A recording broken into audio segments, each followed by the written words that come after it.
Boost Mode alters the look and UI of Moodle to a more modern design. While it may take some getting used to, Boost Mode does offer some new functionality that may make it worth it.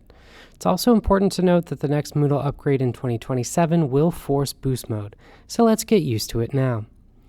First, let's go over what Boost Mode looks like and what it can do. Notice in Boost that all the blocks go to the right-hand side, and we now have a navigation pane on the left. This allows us to quickly scroll through the items in the class.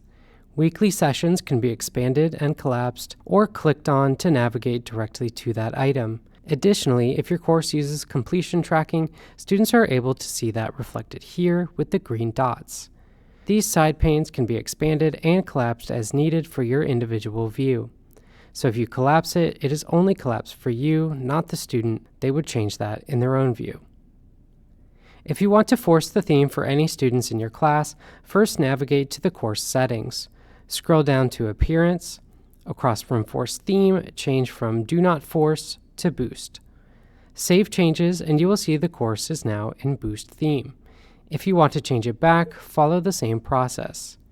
You can also enable it just for yourself and not force the change on students. To do so, click on your profile image in the top right, and then click Preferences.